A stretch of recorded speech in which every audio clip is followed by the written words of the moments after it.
গতবারে উনি 42টা চেয়েছিলেন 19 সালে, কিন্তু কি হলো 42 ছাড়ুন তার 12টা সিট আমরা নিয়ে নিয়েছিলাম। আর একটা ধাক্কা খেলে আর 12টা গেলেই দিদিমণি এক চুপ হয়ে যাবেন, আর দিল্লির কথা বলবেন না, 42-এর কথা বলবেন না।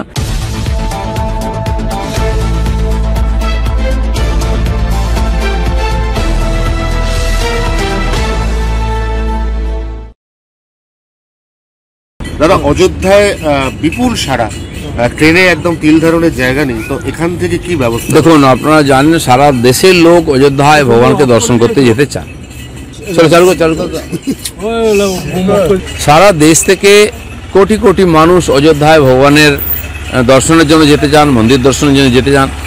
তো ওখানে যারা আয়োজক তারা ঠিক করেছেন সবাই যদি একসঙ্গে যায় তাহলে ছোট্ট শহর অযোধ্যায় ব্যবস্থায় গণ্ডগোল হয়ে যাবে, দুর্ঘটনা ঘটবে। তাই তারা বিভিন্ন রাজ্যকে সময় আলাদা আলাদা দিয়েছেন। 22 তারিখের পরে সাধারণ মানুষ যাতে দর্শন করতে পারেন। কেন্দ্র সরকারও সহযোগিতা করছে। বিভিন্ন রাজ্য থেকে একাধিক ট্রেন, শত শত আস্থা স্পেশাল ট্রেন চলবে অযোধ্যার উদ্দেশ্যে। তার মধ্যে 29 তারিখ থেকে আমাদের পশ্চিমবাংলা থেকে আর হাওড়া থেকে ট্রেন শুরু হবে। 29 তারিখ প্রথম ট্রেন যাবে। 5টা ট্রেন আপাতত যাবে 5 দিন। আর সেই যারা যেতে চান তারা 1600 টাকার টিকিট কাটবেন, আগে জমা দেবেন, বাকি রেল পাস ইত্যাদি দেবে। ট্রেনে ওঠার পরে বাড়ি ফেরা পর্যন্ত সব দায়িত্ব নেবেন ওনারা। ওখানে ভলেন্টিয়ার থাকবে, বাংলাভাষী, খাওয়া থাকা যাতায়াত সব ব্যবস্থা হবে। তো সারা ভারতবর্ষকে 4টে জোনে ভাগ করে আলাদা আলাদা পরিচয়পত্র দেওয়া হবে রঙের, এবং সব জায়গা থেকে ট্রেন চালু হবে। আরও ব্যাপক আপনারা জানতে পারবেন, প্রেসকেও জানানো হবে। তো সমস্ত রাম ভক্ত জনতা যাতে অযোধ্যায় দর্শন করতে পারে তার জন্য সরকারের তরফ থেকে ব্যবস্থা হয়েছে। দাদা, গতকাল মমতা বন্দ্যোপাধ্যায় বৈঠক করেছেন, বৈঠকে বলেছেন 42টা চাই পশ্চিমবাংলায় লোকসভা। গতবারে উনি 42টা চেয়েছিলেন 19 সালে, কিন্তু কি হলো 42 ছাড়ুন তার 12টা সিট আমরা নিয়ে নিয়েছিলাম। আর একটা ধাক্কা খেলে আর 12টা গেলেই দিদিমণি এক চুপ হয়ে যাবেন, আর দিল্লির কথা বলবেন না, 42-এর কথা বলবেন না। পার্টি বাঁচিয়ে রাখুন, নেতাদের বাঁচিয়ে রাখুন। যেভাবে উইকেট পড়ছে আর যেভাবে সিবিআই ইডি অ্যাক্টিভ হচ্ছে, সমস্ত দুর্নীতিকে বার করা হবে। ভোটের আগে আপনারা কি ভোট লড়ার মতো পরিস্থিতি থাকবেন, সংগঠন থাকবে বা নেতা থাকবে?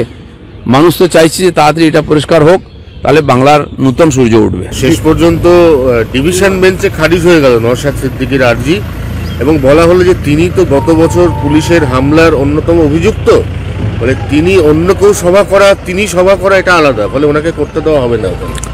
দেখুন, আমরাও গেছিলাম আদালতের কাছে, আদালত আমাদেরকে পারমিশন দিয়েছিল। তো আদালত পুরো বিষয় দেখে যে ডিসিশন নিচ্ছেন সেটাই হবে। আসলে ওইটা একটা প্রতিবাদের প্রতীক হয়ে গেছে। যেহেতু টিএমসি ওখানে সভা করে সবাই করতে যাচ্ছে, ওটা তো সভা করার মতো জায়গা নয়। পুরো রাজপথকে বন্ধ করে দিয়ে একদিন, এটা কোনো সভ্যদেশে হয় না। কিন্তু টিএমসি শুরু করেছে এটা, তো বাকি পার্টির অধিকার হয়ে যায় যে একজন যদি করে আমরা কেন করব না, সেজন্য করছেন। সভা করার তো জায়গা কোনো কম নেই, বড় মাঠ আছে, করা উচিত সবার ওখানে। 8খানা কলকাতার 8টা লোকেশন, তাতে ভিন্ন ভিন্ন সময়ে কিছু রেস্ট্রিকশন সহ শেষ পর্যন্ত রাম পুজো বা অযোধ্যায় রাম মন্দিরের যে লাইভ ডিসপ্লে বড় স্ক্রিনে, এগুলো সবকটাই দেখানোর পারমিশন হাইকোর্ট দিয়ে দিল, একটা বাদে। কত দুর্ভাগ্যের বিষয়। সারা দুনিয়া জুড়ে উৎসব হচ্ছে একটা, তাতে লোকে অংশগ্রহণ করছে, সেটা লোক দেখবে। ফুটবল বিশ্বকাপ হলে আমরা, ক্রিকেট বিশ্বকাপে সব জায়গায় এলইডি লাগানো হয়, লোকে দেখে। এটাও তো একটা উৎসব সেই হিসাবে। তো তার জন্য কোর্টে যেতে হচ্ছে, কোর্টের পারমিশন নিতে হচ্ছে, রেস্ট্রিকশন করা হচ্ছে কেন? তো এটাই চিন্তার বিষয় যে পশ্চিমবাংলায় কী গণতন্ত্র আছে।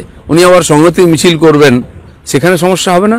সংহতি মিছিল কাদের নিয়ে করবেন? যারা সবসময় উৎপাত করে, দাঙ্গা বাঁধায়, যারা লুটপাট করে, যারা সিএর সময় আগুন জ্বালিয়েছে, ট্রেন বাস জ্বালিয়েছে, তো সেটা হতে পারে। আর এলইডি লাগাতে গেলেই সমস্যা হবে, লোক যদি দাঁড়িয়ে দেখে। দাদা, হামলার 15 দিন পর পুলিশে খোঁজ না পেলে সন্দেশখালী বর্তমান ঘটনার অভিযুক্ত তৃণমূল নেতা হরিশ বলে ইউপি আনন্দ বাইক যতদিন প্রশাসন কাজ করবে তাই টাকা দিয়ে দিই বোম নামিয়ে দিই। বুঝতে পারলাম না কি বললে তুমি, বলো না। হামলার 15 দিন পর পুলিশে খোঁজ না পেলে এলাকায় মোটটা কথা তো শাহজাহান শেখকে কেউ শাহজাহান শেখ আপনি যদি খুঁজতে না চান খুঁজে পাবেন না। এখান থেকে পুলিশ গিয়ে দিল্লি থেকে, কাশ্মীর থেকে ধরে নিয়ে আসছে লোকদেরকে। আর সন্দেশখালীর মতো একটা ছোট্ট জায়গা, গ্রাম, যেখানে সবাই সবাইকে চেনে, সেখানে শাহজাহানকার লুকিয়ে আছে আর পাওয়া যাচ্ছে না। তাহলে ঘোষণা করে দাও অ্যাবস্কন্ডেড, সে বাংলাদেশ চলে গেছে। আসলে যাদের কাছে দায়িত্ব দেওয়া হয়েছে ধরার, তারাই তো তাকে রক্ষা করছে, লুকিয়ে রেখেছে। সেই জন্য পশ্চিমবঙ্গের পুলিশ যদি ধরে দেবে মনে করে কেউ, এটা বাতুলতা। যেখানে জানা যাচ্ছে যে কোনো সময় আমতলী কোনো প্রধানের বাড়িতে 2 দিন থাকছে, কিংবা কোনো সুরঞ্জনা নামে কোনো একটা হোটেলে থাকছে, সে ঘুরে ঘুরে বেড়াচ্ছে, সেখানে তাকে স্থানীয় মানুষজন দেখতে পাচ্ছে। স্থানীয় মানুষ জানতে পারছে, আমরা জানতে পারছি, প্রেস জানতে পারছে, খালি পুলিশ জানতে পারছে না। কি মনে হয় দেখে তাদেরকে আদৌ ইচ্ছা আছে তাকে ধরার? ধরবে না, কারণ এরকম লোকেরাই টিএমসিকে বাঁচিয়ে রেখেছে, টাকা পয়সা ভোটের ব্যবস্থা করে দেয়। তাদের যদি অ্যারেস্ট করা হয় তাহলে পার্টি উঠে যাবে, পার্টি নির্বাচন লড়তে পারবে না। মুর্শিদাবাদে লোকসভা নির্বাচনে অধীর চৌধুরী একটা ফ্যাক্টর, আবার অধীর চৌধুরীকে বলছে সে বিজেপির দালালি করছে, যার জন্য ফারাক্কা বিধানসভাতে তারা লিড ছিল। তবে এবার জোটবদ্ধ হয়ে নামতে বলছে অধীরের বিরুদ্ধে। শুনুন, আগামী ইলেকশন লড়াই হবে, বিজেপি জিতবে, বিজেপি একা লড়বে, এতে কোনো সন্দেহ নেই। কে দ্বিতীয় স্থানে আসবে তার লড়াই চলছে। আমাদের কোনো দালালও দরকার নেই, কেউ কাউকে স্ট্যাম্প দিতে পারে, বিজেপি কিছু যায় আসে না। বিজেপি কোনো দালাল পোষে না, দালালি করে না। আমরা আমাদের সংগঠন, আমাদের নেতা, আমাদের কার্যপদ্ধতি, আমাদের আদর্শ নিয়ে লড়াই করছি, মানুষ আমাদের আশীর্বাদ করেছে। হাইকোর্টের অনুমতি নেওয়া সত্ত্বেও কালকে যখন সংগ্রামী যৌথ মঞ্চের 3 জায়গা থেকে মিছিল এলো, তখন দেখা গেল হাওড়ার যে মিছিলটা, এটাকে ইন্টেনশনালি রুট ঘুরিয়ে দেওয়ার চেষ্টা হলো, অথচ এই সবটাই কোর্টের পারমিশন নিয়েই করা হয়েছে। না দেখুন, এক তো এরা পারমিশন দেয় না, কোর্টে যেতে হয়। কোর্টের পারমিশন দিলেও তাকে অবহেলনা করেন। পশ্চিমবাংলায় যারা প্রতিবাদের মুখ বলেছিল মমতা ব্যানার্জিকে, তারা আজকে প্রতিবাদকে আটকে দিচ্ছে, প্রতিবাদ করতে দিচ্ছে না, নিজের হকের লড়াই লড়তে দিচ্ছে না। এইভাবে তো বেশি দিন চলতে পারে না।